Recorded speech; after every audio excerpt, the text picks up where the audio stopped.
I'm going to be showing you the removable wall assembly that I'm building for the 1/12 scale miniature model of a Sears Craftsman kit house that I've been building. And I'm going to explain to you why I need this removable wall assembly and why many doll houses don't have removable walls. In the previous video, I'd used popsicle sticks for the wood siding of this removable wall assembly. When I reached the top, there wasn't enough space for a craft stick, so I needed to use a narrower popsicle stick at the top. I'm going to be using my belt sander to remove the excess wood to make the top surface nice and smooth.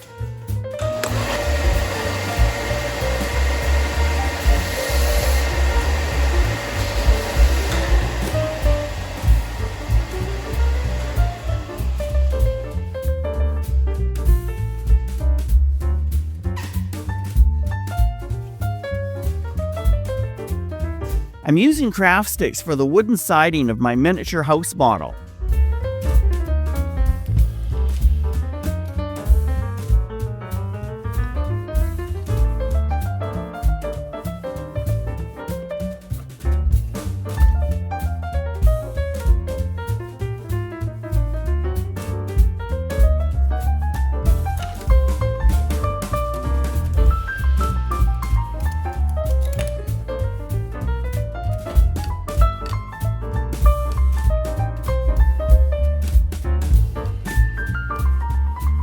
I'm using this template to mark the spacing so I know where to place the next row of miniature siding.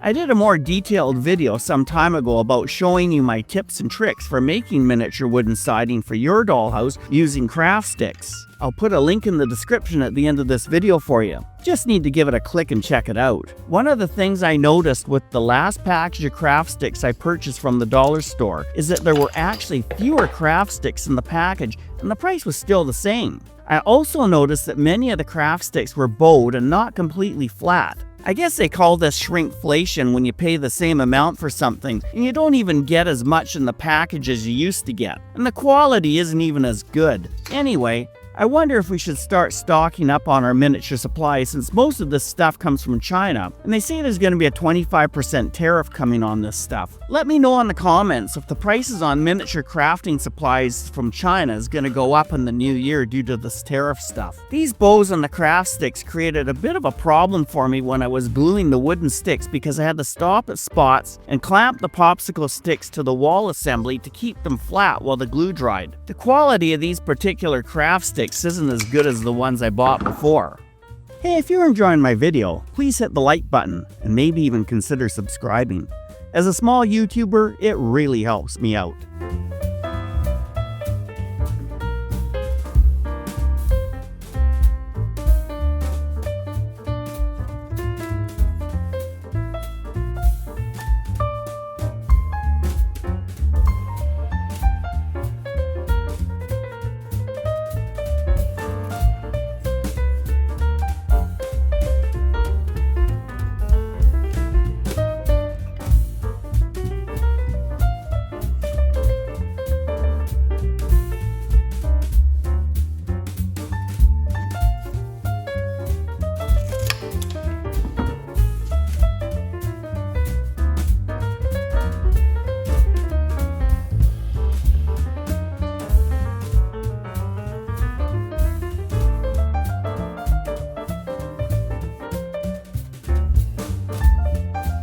During the 1600s and 1700s, doll houses were primarily used by adults as showcases to show the wealth and social status of a family. These elaborate miniature houses were often referred to as cabinet houses or baby houses. They were filled with expensive miniature furniture, decorative items, and artwork. They were not intended for child's play, but rather served as ornamental conversation pieces, though sometimes they could be used as educational tools to teach little girls how to manage their households. Through these cabinet houses, or doll houses, we can see what life would have been like for the very wealthy 300 years ago. This particular doll house or cabinet house dates back to the year 1680. Let's take a peek inside and look at some of the rooms.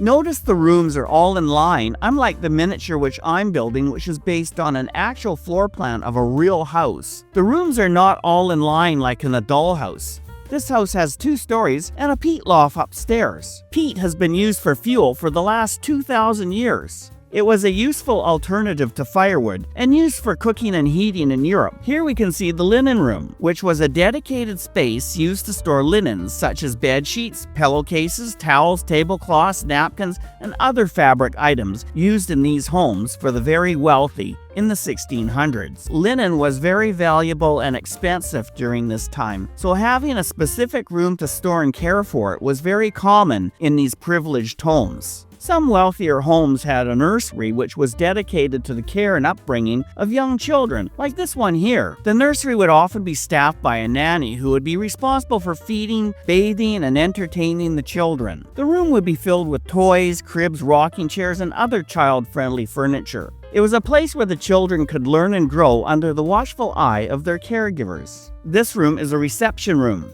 Older, wealthier homes would have a formal space used to welcome and entertain guests. It was often elegantly decorated with the finest furniture, artwork, and luxury fabrics to show off the family's wealth. The room served as a place for receiving visitors, social gatherings, and conducting business meetings. Designed to impress and show off the wealth of the family, it was also made to make guests feel comfortable and valued. Some of the wealthier homes had what was called a lying-in room. A lying-in room was a designated space in wealthier households where women would rest and recover after giving childbirth. The room was private and comfortable for the new mother. The room would have a comfortable bed, soft linen, plush furnishings to ensure the mother's comfort. The lying-in room often had easy access to the nurses and attendants who could assist the mother's needs and the baby's care. A morning room was a room or space where the lady of the household would spend her morning hours. It was typically a bright, sunny room, making it a pleasant place for activities such as reading, writing letters, and having private conversations. It would have comfortable seating, a writing desk, and sometimes even a fireplace. The drawing room was for social gatherings and entertaining guests for formal occasions. It was often used after dinner for relaxing conversations. It would be elegantly furnished with fine furniture, artwork, and decorative items.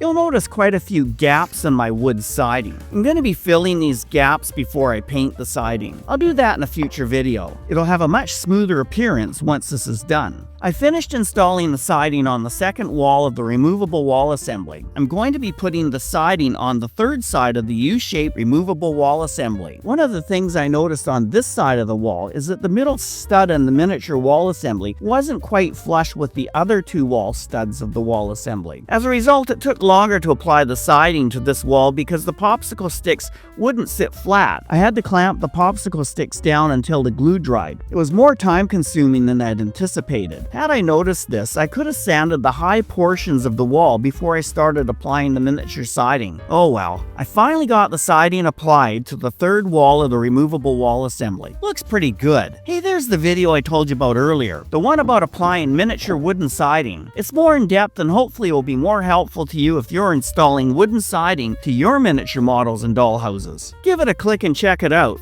We'll see you in the next video.